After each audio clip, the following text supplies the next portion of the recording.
Sağ olun, teşekkür ederim. Sağ olun. Sayın Genel Sekreter Yardımcım, Suriye'de yaşanan iç karşıtlıklardan dolayı Başbakanlık... Gel böyle gel. Gel yanıma gel. Sen yanıma gel.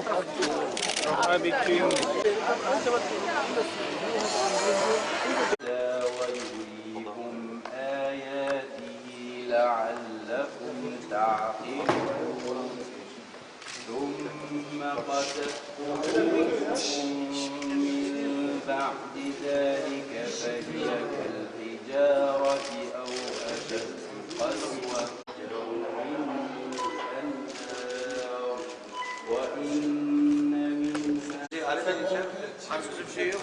Arapça şey yapmış. Sen tercüman ol. You can translate for him. And let me thank the clerics for the good work they're doing in the community. بدنا شيء بس ينظروا بوضعنا بالداخل السوري. So he says for now here they don't need anything, but they want to look at the situation in Syria and trying to solve it. Burada herhangi bir problemimiz yok, herhangi bir ihtiyacımız yok.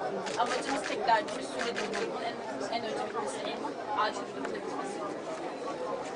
Okay, so we promise to do our best to continue to talk about Syria and hope that we'll resolve it very soon. En kısa sürede Suriye hakkında daha çok konuşulacağını umuyoruz ve Suriye problemini çözüleceğini umuyoruz. يقدر عليه رح يعملوا عشان يحلوا المشكلة في سوريا.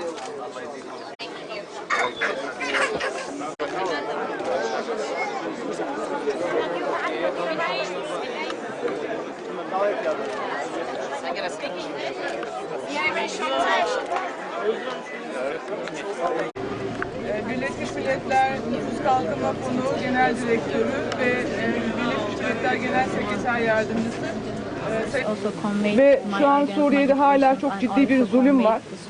Bu zulümün, bu savaşın en fazla etkileneni kadınlarımız ve çocuklarımız. Şu an kampta da dörtte birin erkek, geride kalan dörtte üçün kadın ve çocuklarımız olduğunu biliyoruz. Ve özellikle savaştan da kadınlarımızın ve çocuklarımızın etkilendiğini biliyoruz. Şu an Suriye'de 4 milyon insan yurdundan edilmiş vaziyette, yoksulluk ve yoksulluk sınırında. 3 milyon insan evini değiştirmiş vaziyette. United Nations family and especially the United Nations Population Fund, thank you all for the very warm welcome we have received there. Birleşmiş Milletler Avrupa Fonu adına Birleşmiş Milletler Avrupa Fonu adına buraya geldiğimden dolayı çok mutluyum. Teşekkür ediyorum her şey için. I'm here on behalf of my other colleagues Meslektaşlarım adına burada in bulunuyorum. the humanitarian part of the United Nations, Ve insani yardım boyutu ortaklığı konusunda burada which bulunuyorum. includes Bu da OCHA, OCHA, UNHCR, Birleşmiş Milletler Yüksek Komiserliği, WFP, UNICEF, WHO, UFP, and of course IOM is not a UN agency but also acts on this behalf. bunlar adına burada bulunuyorum, bu kuruluşlar adına. We are Secretariat of the United Nations. We shall continue to speak to the crisis and to the unacceptable killings that are going on in Syria. Birleşmiş Milletler olarak biz ölümlerin durdurulması için çağrıda and ensure bulunuyoruz. that women and children who are the Çocuk ve greatest kadınlar gördük. victims of this, who are suffering, Bu kadın ve çocuklar bu savaşın will not mağduru continue to suffer.